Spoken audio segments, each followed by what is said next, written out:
রাজশাহী বিশ্ববিদ্যালয়ে ভর্তি পরীক্ষায় পোষ্য কোটা বাতিলের দাবিতে আমরণ অনশন সোমবার পর্যন্ত স্থগিত করেছেন শিক্ষার্থীরা। প্রশাসনের আশ্বাসে এই সিদ্ধান্ত নিয়েছেন তারা। বৃহস্পতিবার সন্ধ্যা থেকে শহীদ জোহা চত্বরে অনশনে বসেন তারা। আন্দোলনকারীদের দাবি ২৪-এর গণ অভ্যুত্থান ছিল কোটার নামে বৈষম্যের বিরুদ্ধে।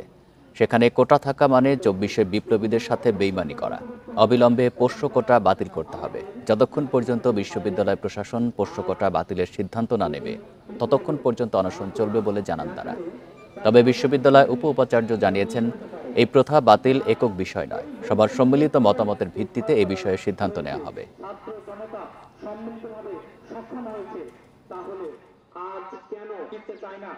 আমি বরাবরই এটার বিপক্ষে ছিলাম, এখন এর বিপক্ষেই আছি।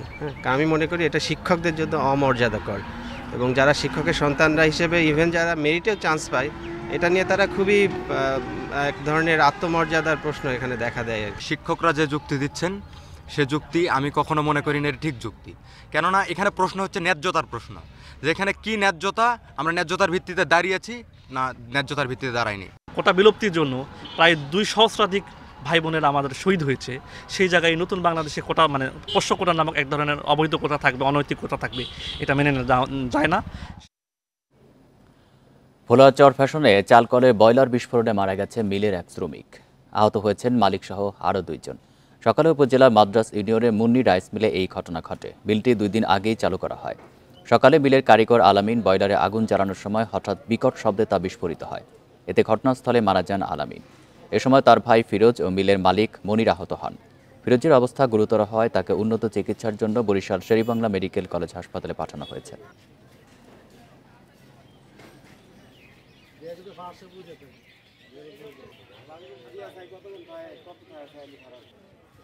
একটি বয়লার মেশিন যে তার বিস্ফোরণের কারণে একজন লোক ঘটনাস্থানে নিহত হয় এবং অপর ২ জন গুরুতর আঘাতপ্রাপ্ত হলে তাদেরকে চরফ্যাশন উপজেলা স্বাস্থ্য কমপ্লেক্সে নিয়ে যাওয়া হয়।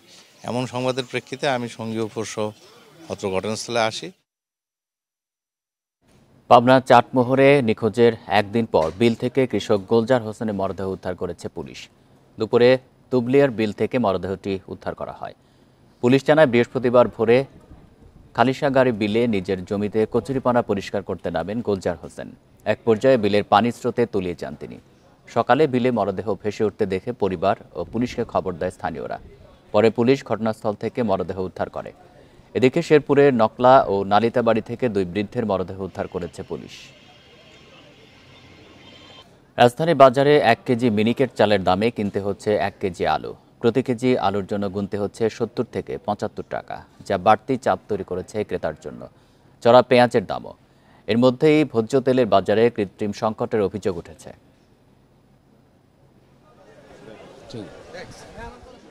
রাজধানীর বাজারে সংকট নেই আলুর। পাইকারি থেকে খুচরা সবখানে পাওয়া যাচ্ছে চাহিদা অনুযায়ী, কিন্তু সমস্যা কেবল দাম নিয়েই।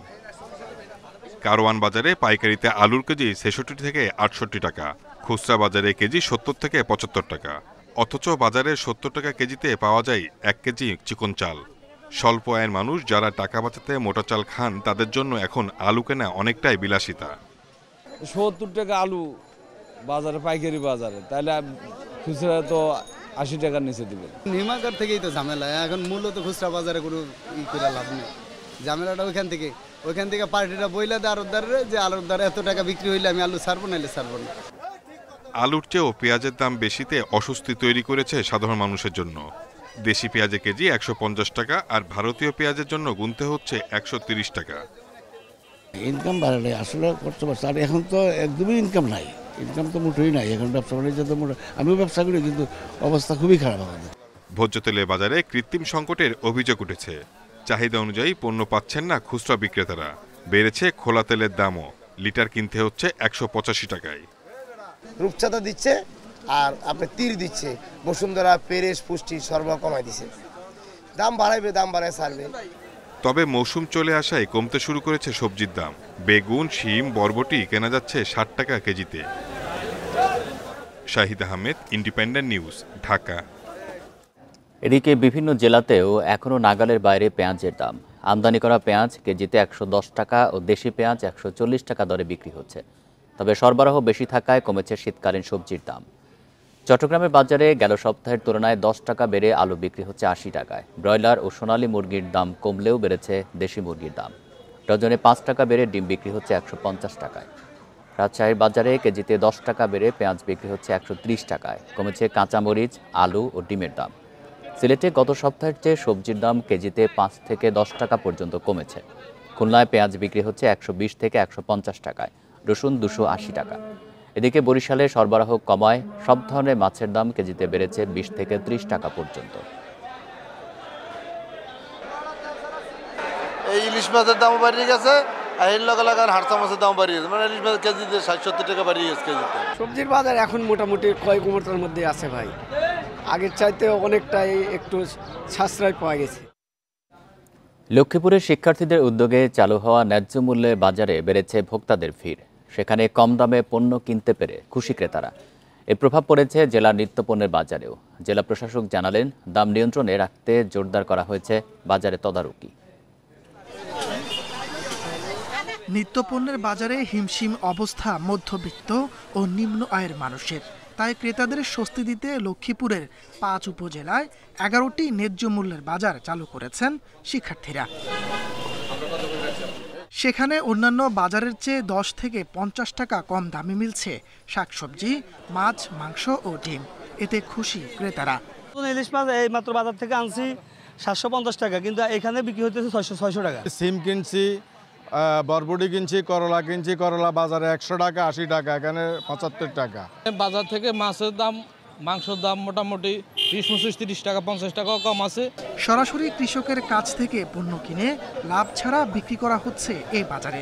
সিন্ডিকেট না ভাঙা পর্যন্ত প্রশাসনের সহায়তায় এই কার্যক্রম চলবে বলে জানাচ্ছেন শিক্ষার্থীরা।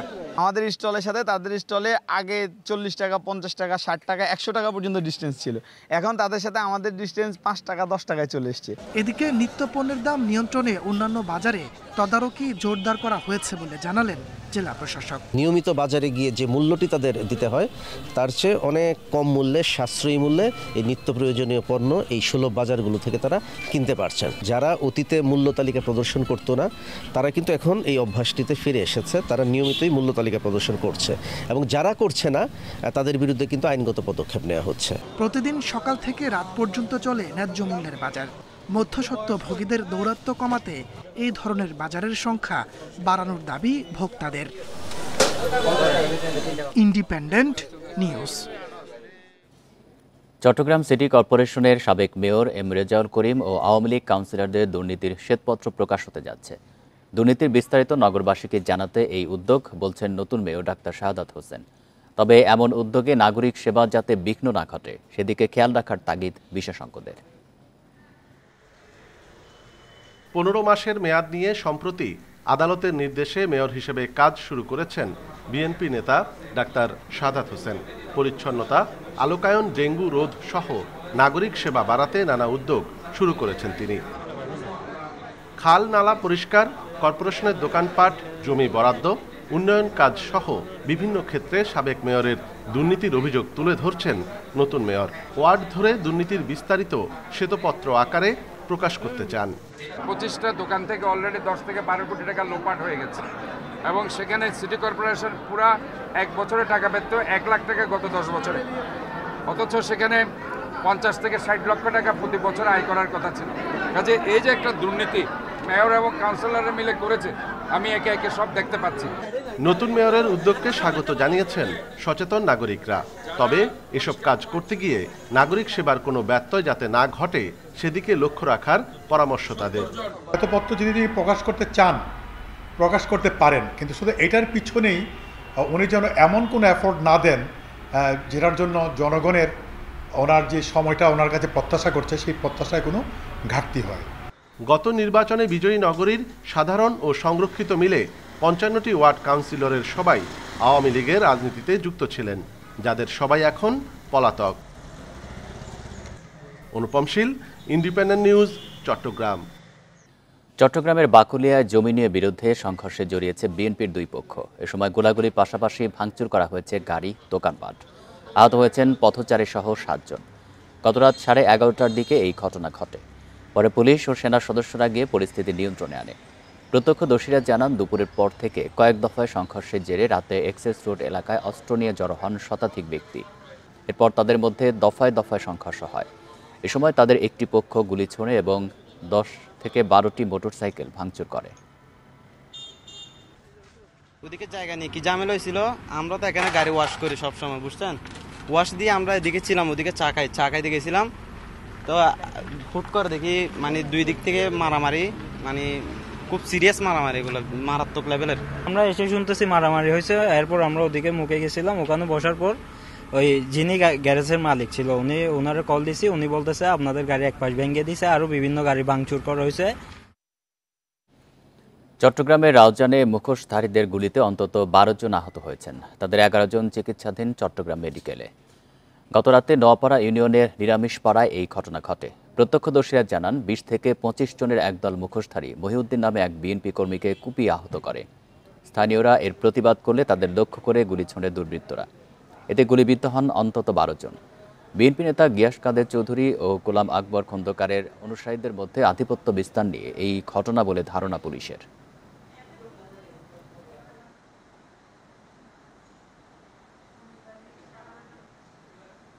মহিউদ্দিনকে আমরা দেখতে গেছিলাম সবাই মিলে, পাড়ার প্রতিবেশী, আমরা সবাইকে গুলি করছি অতর্কিতভাবে। 1.5 মাসের ভ্রমণ নিষেধাজ্ঞার পর মৌসুমের শুরুতেই জমজমাট খাগড়াছড়ি পর্যটন খাত। মৌসুমে গড়ে দিনে 3-4 হাজার পর্যটকের আনাগোনা থাকলেও এখন ছুটির দিনে সেখানে আছে 7,000 ভ্রমণ পিপাসু। পাহাড়ের পরিস্থিতি স্বাভাবিক থাকলে আগামী 3 মাস ভালো আয়ের আশা ব্যবসায়ীদের। হেমন্ত আর শীত মৌসুম পাহাড়ের নয়নাভিরাম সৌন্দর্য উপভোগের উপযোগী সময়। এরই সুযোগ নিচ্ছেন প্রকৃতিপ্রেমীরা।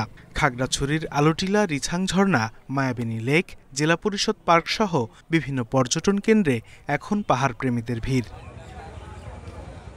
খাগড়াছড়ির পাশাপাশি সাজেকেও বেড়েছে পর্যটক সমাগম। সাজেক পর্যটন কেন্দ্রের রুইলুই ও কংলাক পাহাড়ের বেশিরভাগ কটেজ ও রিসোর্টে ছুটির দিনে কোনো কক্ষ খালি থাকছে না।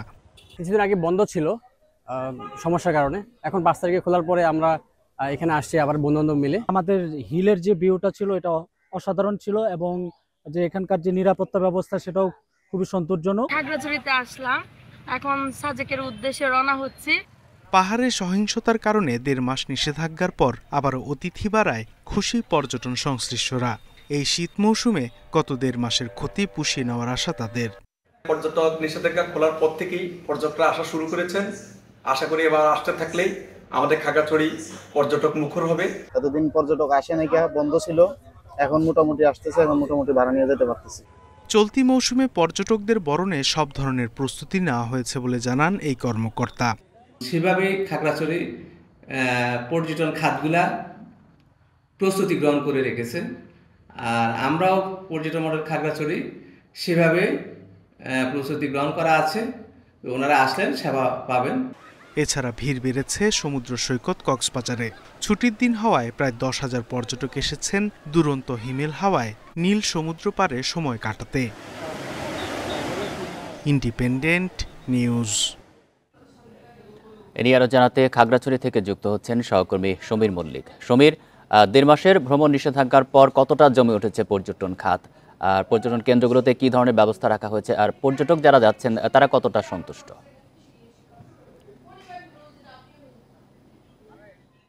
দেখুন, এখানে গত 1.5 মাস নিরাপত্তা সংখ্যার কারণে কিন্তু সাজেক এবং খাগড়াছড়ি সহ 3 পার্বত্য জেলার যে পর্যটন কেন্দ্রগুলোতে কিন্তু ভ্রমণ নিষেধাজ্ঞা ছিল, সেটি গত 5 নভেম্বর খাগড়াছড়ি এবং সাজেকে ভ্রমণ যাতায়াত শুরু হয়েছে। আমরা যে বিষয়টা দেখেছি, শুরুর দিকে পর্যটকের সংখ্যা কিছুটা কম থাকলেও সময়ের ব্যবধানে কিন্তু বেড়েছে। আজকে সকালে সাজেকে অন্তত 2 থেকে 3 হাজার পর্যটক কিন্তু তারা ইতিমধ্যে ভ্রমণ করেছে। আমরা দেখেছি সেখানকার রুইলুই এবং কংলাক পাহাড়ের যে সমস্ত মানসম্মত যে রিসোর্টগুলো রয়েছে সেগুলোতে কিন্তু অধিকাংশতে কিন্তু কোনো রুম ফাঁকা নেই, সেখানে পর্যটকদের ভিড় হয়েছে। একই সাথে খাগড়াছড়ির যে প্রধান পর্যটন কেন্দ্রগুলো রয়েছে, আলুটিলা, রিসাং ঝর্ণা, মায়াবিনী লেক, জেলা পরিষদ পার্ক, সেখানেও কিন্তু আমরা দেখছি পর্যটক সমাগম বেড়েছে আগের তুলনায়, এবং পর্যটন ব্যবসায়ীরা একটা আশায় বুক বেঁধেছে। বিশেষ করে গত 1.5 মাসে তাদের যে পরিমাণ ক্ষতি হয়েছে, তারা কিন্তু আগামী শীত মৌসুম অর্থাৎ নভেম্বর থেকে শুরু করে একেবারে ফেব্রুয়ারি পর্যন্ত এই সময়টাতে কিন্তু খাগড়াছড়ি এবং সাজেকে প্রচুর পর্যটক আসবে বলে তাদের আশা করছে। এবং যারা এখানকার পর্যটনের সাথে সংশ্লিষ্ট, বিশেষ করে হোটেল মোটেলের সাথে যুক্ত যারা রয়েছে এবং যারা পরিবহন শ্রমিক রয়েছে, তারা আমাদেরকে একটা বিষয় জানিয়েছে, গত 1.5 মাস আসলে তারা একরকম দুর্বিষহ জীবনযাপন করেছে। বিশেষ করে যারা পরিবহন শ্রমিক ছিল, তাদের গাড়ি বন্ধ থাকার কারণে, অর্থাৎ পর্যটক না আসার কারণে পরিবহনগুলো একেবারে বন্ধ ছিল, সেই অচল অবস্থাতে কেটেছে এবং তারা এখন কিন্তু নিয়মিত কিন্তু ভাড়া পাচ্ছে। বিশেষ করে শুক্র শনিবার গুলোতে কিন্তু খাগড়াছড়িতে প্রচুর পরিমাণ গাড়ি খাগড়াছড়ি এবং দিঘিনালা থেকে কিন্তু সাজেকের উদ্দেশ্যে ছেড়ে যায় এবং পরবর্তী দিনগুলোতে তারা কিন্তু খাগড়াছড়ির যে সমস্ত পর্যটক কেন্দ্রগুলো রয়েছে সেখানে কিন্তু পর্যটকরা ঘুরে বেড়ায়। দেখা যাচ্ছে এই মৌসুমকে কেন্দ্র করে তারা ভাবছে যে তাদের যে ক্ষতিটা হয়েছে সেটা পুষিয়ে উঠবে এবং সেই জায়গাতে তারা প্রশাসনের কাছে দাবি জানিয়েছে পাহাড়ের পরিস্থিতি যাতে স্বাভাবিক থাকে, এখানকার যারা পর্যটক রয়েছে তারা যাতে নির্বিঘ্নে ঘুরে বেড়াতে পারে এবং পাহাড়ে যে গত 2 মাসে যে অনাকাঙ্ক্ষিত অপ্রত্যাশিত যে ঘটনাগুলো হয়েছে সেগুলো পুনরাবৃত্তির যদি না হয়, তাহলে পর্যটনকে কেন্দ্র করে এখানকার অর্থনীতি একটা ঘুরে দাঁড়ানোর সম্ভাবনা রয়েছে এবং যারা এই খাতে যারা সংশ্লিষ্ট রয়েছে তারাও তাদের যে ক্ষতি সেটা পুষিয়ে লাভের মুখ দেখবে বলে তারা আমাদেরকে জানিয়েছে। এবং এখানে সেনাবাহিনীর পক্ষ থেকে এবং প্রশাসনের পক্ষ থেকে পর্যটকদের নিরাপত্তায় সব ধরনের ব্যবস্থা নেওয়া হয়েছে এবং সাজেকে যারা পর্যটকরা যায় তাদেরকে প্রতিদিনই কিন্তু বাঘাহাট থেকে এসকর্ট দিয়ে সাজেকে নিয়ে যাওয়া হয় এবং সেখান থেকে নিয়ে আসা হয়। একই সাথে খাগড়াছড়ির যে সমস্ত পর্যটন কেন্দ্রগুলো রয়েছে, আলুটিলা, রিসাং, জনাবাই, আমিরবিলেক, সেখানে কিন্তু টুরিস্ট পুলিশের পক্ষ থেকে নিরাপত্তা ব্যবস্থা রয়েছে এবং এই নিরাপত্তা ব্যবস্থা থেকে পর্যটকরা অনেকটাই তারা কিন্তু সন্তুষ্টির কথা আমাদেরকে জানিয়েছে। এ ছিল পর্যটন নিয়ে খাগড়াছড়ি থেকে সবশেষ। খাগড়াছড়ি থেকে জানাচ্ছেন সহকর্মী সমীর মল্লিক। চড়া দামে আলু বিক্রিতে জয়পুরহাটে কমছে আলু বীজের মজুদ। গত বছরের চেয়ে সব ধরনের বীজ আলুর দাম বেড়েছে 30 থেকে 35 টাকা। একদিকে বীজের সংকট ও সিন্ডিকেটের কারণে চড়া দামের আলু চাষে আগ্রহ হারাচ্ছে কৃষক। জয়পুরহাটে গত বছর ৩৯,০০০ হেক্টর জমিতে ৯ লাখ মেট্রিক টন আলু উৎপাদন হয়। দাম ভালো পাওয়ায় অধিকাংশ বীজ আলু বিক্রি করে দেয় হিমাগার ব্যবসায়ীরা। এতে কমেছে বীজ আলুর মজুদ। গত বছরের তুলনায় এবছর সব ধরনের বীজের দাম কেজিতে বেড়েছে ৩০ থেকে ৩৫ টাকা। বাড়তি দাম দিয়েও চাহিদা মতো মিলছে না বীজ। আলু লাগাবো, আলুর বীজ পাচ্ছি না, খুব হরানি হয়ে যাচ্ছে। 4 বিঘা মাটি আবাদ করব, আমি বীজ পাচ্ছি না, এখন বেশি টাকা দিয়েও পাচ্ছি না। ডিলারের কাছে ভালো বীজ আলু খুঁজে পাচ্ছি না, আমি হয়রানি হচ্ছি। কৃষকদের অভিযোগ, অতি লাভের আশায় বীজ সিন্ডিকেট করছে ব্যবসায়ীরা। গ্রামে বা অন্য কোনো এলাকায় আলু নামায়ে বেশি দামে, চড়া দামে বিক্রি করে দিচ্ছে। আর মূলত এই কারণেই কৃষকরা আলু পাচ্ছে না। আলু বীজ সংকটের কথা স্বীকার করলেও সিন্ডিকেটের সাথে জড়িত থাকার কথা অস্বীকার ডিলার ও ব্যবসায়ীদের। বীজ সিন্ডিকেট করলে ব্যবস্থা নেওয়ার কথা জানিয়েছে কৃষি বিভাগ। গেল বছর যে ক্রাইসিস ছিল বীজের, তার সাথে দ্বিগুণ হয়েছে এবার। দাম বেশি নেওয়ার চেষ্টা করে বা বীজের সংকট সৃষ্টির চেষ্টা করে, তাহলে আমরা তদন্ত সাপেক্ষে তাৎক্ষণিক কঠোর ব্যবস্থা গ্রহণ করব। জেলায় এ বছর 40,000 হেক্টর জমিতে আলু রোপণের লক্ষ্যমাত্রা নির্ধারণ করা হয়েছে। Independent news. Natore railway station এলাকায় ট্রেনে কাটা পড়ে জমিরুদ্দিন নামে এক কৃষকের মৃত্যু হয়েছে। ভোরে এই দুর্ঘটনা ঘটে। স্থানীয়রা জানান, সকালে স্টেশন সংলগ্ন সরকারি সার গোডাউনের পাশে রেল লাইনের ওপরে মরদেহ পড়ে থাকতে দেখেন তারা। পরে সান্তাহার জিআরপি থানায় খবর দেওয়া হয়। নিহতের স্বজনরা গিয়ে মরদেহটি শনাক্ত করে। প্রাথমিকভাবে ধারণা করা হচ্ছে ঢাকা থেকে লালমনিরহাটগামী লালমনি এক্সপ্রেস ট্রেনে কাটা পড়ে তার মৃত্যু হয়েছে। নিহত জমিরুদ্দিন নাটোরের নলডাঙ্গার বাসিন্দা।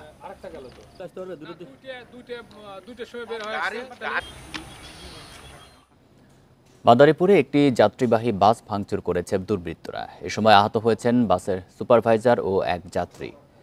পুলিশ জানায়, ভোরে ঢাকার মালিবাগ থেকে মাদারীপুরের উদ্দেশ্যে ছেড়ে যায় সোনালী পরিবহনের একটি যাত্রীবাহী বাস। সকাল 9টার দিকে মাদারীপুর শহরের জজকোর্টের সামনে আইল্যান্ডে বাসটি পৌঁছালে একদল দুর্বৃত্ত বাসটিকে লক্ষ্য করে পাথর ছোড়ে। এতে বাসের গ্লাস ভেঙে এক যাত্রী ও বাসের সুপারভাইজার আহত হন। তাদের উদ্ধার করে হাসপাতালে ভর্তি করা হয়েছে।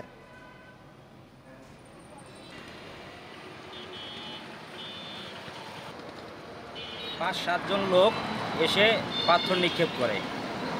তার শ্রমিক ইউনিয়নের উপর কেন্দ্র করে এই হামলাটি চালায়।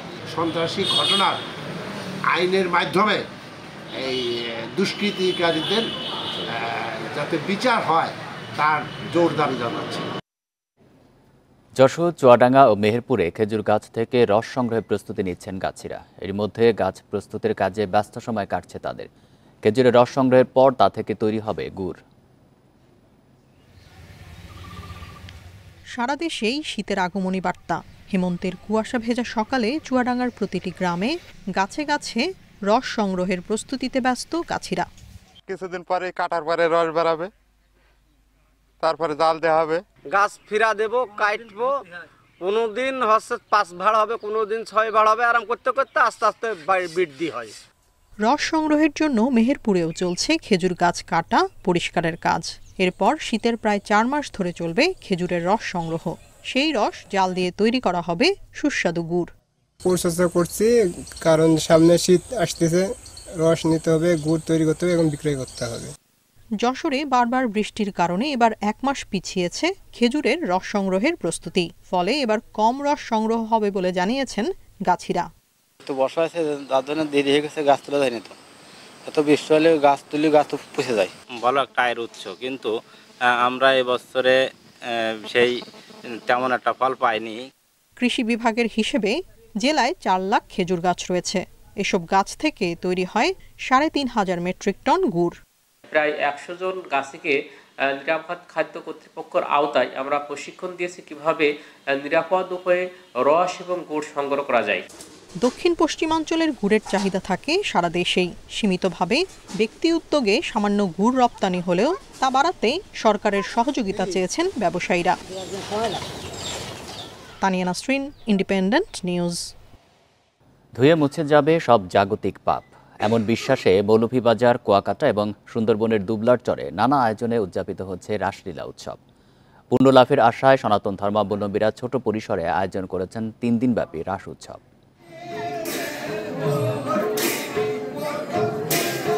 শুক্রবার সকালে মৌলভীবাজারের কমলগঞ্জের মাধবপুর জোড়া মণ্ডপের 3টি মন্দিরে শতাধিক মণিপুরী বালক কৃষ্ণরূপে রাখাল নৃত্য পরিবেশন করেন। বর্ণিল পোশাক আর বিভিন্ন অলঙ্কারে সেজে শ্রীকৃষ্ণের বাল্যকালের উপাখ্যান পরিবেশিত হয়।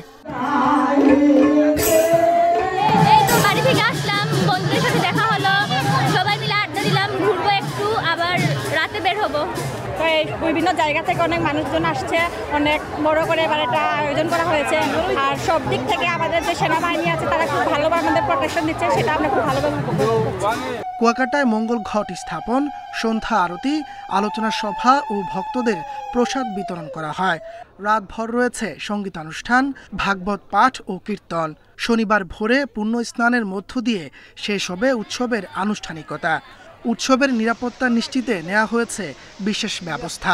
আমাদের জেলা পুলিশ থেকে 350-এরও অধিক পুলিশ মোতায়েন করা হয়েছে ট্রাফিক ব্যবস্থাপনা এবং বাংলাদেশ সেনাবাহিনীর সহায়তায় আইনশৃঙ্খলা বাহিনীর প্রায় 5 শতাধিক সদস্য এখানে কাজ করবে। এছাড়াও জেলা প্রশাসন, এক্সিকিউটিভ ম্যাজিস্ট্রেট, উপজেলা প্রশাসন থেকে ট্যুরিস্ট পুলিশ রয়েছেন, আমাদের থানা পুলিশ রয়েছেন। সুন্দরবনের দুবলার চরে পূজা অর্চনার মধ্য দিয়ে চলছে রাস উৎসব। বন বিভাগ ও রাস উৎসব উদযাপন কমিটির সহযোগিতায় সুন্দরবনের চাঁদপাই রেঞ্জের দুবলার চরের আলোরকুলে রাস পূজার জন্য অস্থায়ী রাস মন্দির নির্মাণ করা হয়েছে। রাসলীলা উৎসবে যোগ দিতে প্রায় 8 থেকে 10,000 পুণ্যার্থী সমবেত হয়েছেন দুবলার চরে। তাপস সরকার, ইন্ডিপেন্ডেন্ট নিউজ। এ নিয়ে আরও জানাতে মৌলভীবাজার থেকে যুক্ত হচ্ছেন সহকর্মী তুহিনুর রশিদ। তুহিনুর, আজকের রাস উৎসব সম্পর্কে বিস্তারিত জানাবেন। আর এই অনুষ্ঠান তো 3 দিন ধরে হবে, কি কি আয়োজন থাকবে?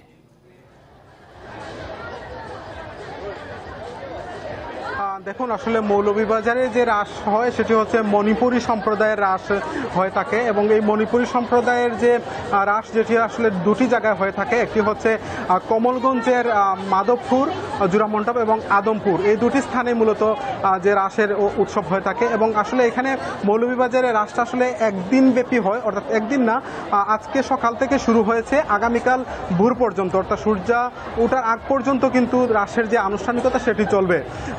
সেই জায়গা থেকে আসলে আমি এই মুহূর্তে আছি যে মাধবপুর জোড়া মণ্ডপ সেখানে, এবং এখানে কিন্তু সকাল থেকে যে মণিপুরী বালক যারা আছেন তাদের যে পরিবেশনায় যে রাখাল নৃত্য সেটি কিন্তু চলছে এবং সূর্যাস্তের আগ পর্যন্ত এই রাখাল নৃত্যটি চলবে।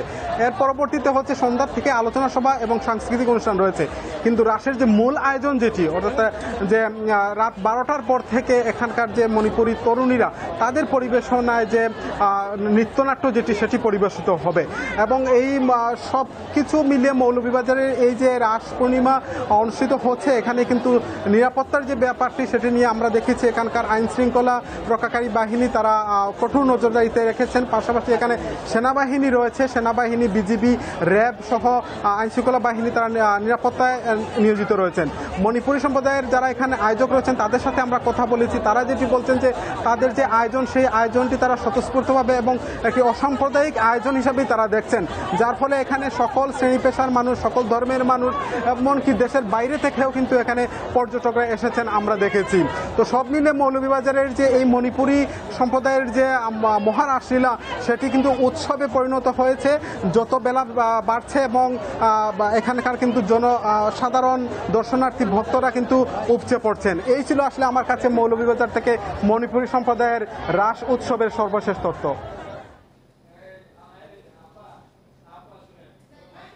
মৌলভীবাজার থেকে জানাচ্ছেন সহকর্মী তুহিনুর রশিদ। 3 মাস 10 দিন বন্ধের পর নতুন নামে খুলল গাজীপুরের সাফারি পার্ক। পার্কের নতুন নামকরণ করা হয়েছে সাফারি পার্ক গাজীপুর।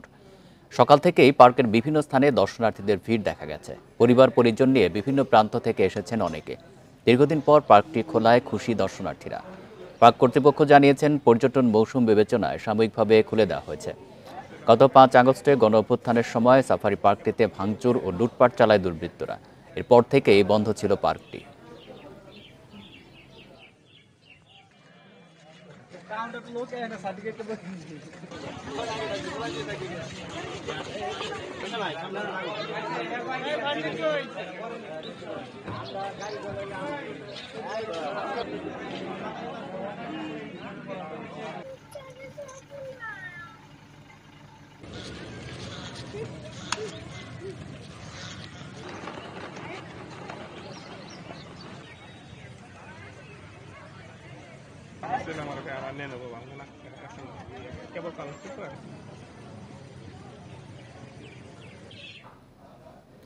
টিলার মাঝের সমতলে উন্নত জাতের ধান আবাদে সফলতা পেয়েছেন মৌলভীবাজারের এক কৃষক। চলতি আমন মৌসুমে 7 বিঘা জমিতে 11 জাতের ধান আবাদ করেছেন। প্রতি বিঘা জমিতে গড়ে 5 মণ বেশি ফলনের আশা তার। কৃষি বিভাগ বলছে এই আবাদ গবেষণার সুযোগ তৈরি করেছে। মৌলভীবাজারের উঁচু নিচু টিলার পাদদেশে সমতল ভূমিতে ধান চাষ করেন চা শ্রমিকরা। তেমনি 7 বিঘা জমিতে এবার উন্নত 11 জাতের ধান আবাদ করেছেন কমলগঞ্জের শমশেরনগর চা বাগানের চা শ্রমিকের সন্তান মোহন রবি দাস। ফলন ভালো হওয়ায় বিঘা প্রতি 9 থেকে 10 মণের জায়গায় 14 থেকে 15 মণ ফসল আশা করছেন তিনি। এই অঞ্চলের মানুষের যাতে পুষ্টির ঘাটতি পূরণ হয় এবং আমি যাতে কম বিনিয়োগে বেশি লাভজনক হতে পারি, এই জন্য এই ধানটা চাষ করেছি। এই সফলতার হাত ধরে আগামীবার এই ধানটা আমি আরো বড় ধরনের বিশাল আকারে চাষ করতে চাই। এই কৃষকের দেখা দেখি অন্য কৃষকরাও আগ্রহী হয়ে উঠেছেন উন্নত জাতগুলো আবাদের প্রতি। এতে খরচও খুব কম, ফলনটা খুব ভালো। আর কি 15-20 দিন পর একটু সার ওষুধ এগুলো দেওয়া লাগে। আর এখন মন ধান লইয়া এসে ধান বাইরে থেকে ধান লইয়া এসে এই ধানগুলো আমরা চেষ্টা করবো ফলাবার। তুলনামূলক উঁচু জমিতে প্রতিকূল পরিবেশে ভালো ফসল ফলিয়েছেন রবি দাস। এতে এসব ধানের চাষাবাদ বিস্তারে গবেষণার সুযোগ তৈরি হয়েছে বলে মনে করছে কৃষি বিভাগ। এখানে ব্রিড জাত যেমন 103 জাত রয়েছে, 49 রয়েছে, পাশাপাশি ব্ল্যাক রাইস, তুলসীমালা, বাসমতি বিভিন্ন জাতের ইনি সম্মেলন ঘটেছেন। এবং এই জাতগুলো কিন্তু আপনার এই বিশেষ করে কমলগঞ্জে অনেক জায়গায় কিন্তু বিরল, অনেক জায়গায় নেই। এইসব ধান বিক্রি না করে বীজ হিসেবে অন্য কৃষকের মাঝে বিতরণের উদ্দেশ্যে সংরক্ষণ করতে চান রবি দাস। Independent news. নোয়াখালীর কোম্পানিগঞ্জে যুবদল নেতা ইউনুস আলী এরশাদকে ছুরিকাঘাতে হত্যার অভিযোগ উঠেছে। গত রাতে আহত অবস্থায় তাকে চট্টগ্রাম মেডিকেলে নেওয়ার পথে তার মৃত্যু হয়। স্বজনদের অভিযোগ, উপজেলা বিএনপির যুগ্ম আহ্বায়ক মঞ্জুরুল হক বাবর ও তার অনুসারীরা বামনী নদী ও সন্দ্বীপ চ্যানেলে মাছ ধরা ট্রলার থেকে চাঁদা আদায় করত। এরশাদের ট্রলারে মাছ থাকায় তার কাছ থেকে 10,000 টাকা চাঁদা দাবি করে তারা। চাঁদা না পেয়ে এরশাদকে ছুরিকাঘাত করা হয়। তবে এসব অভিযোগ অস্বীকার করেছেন অভিযুক্ত বিএনপি নেতা।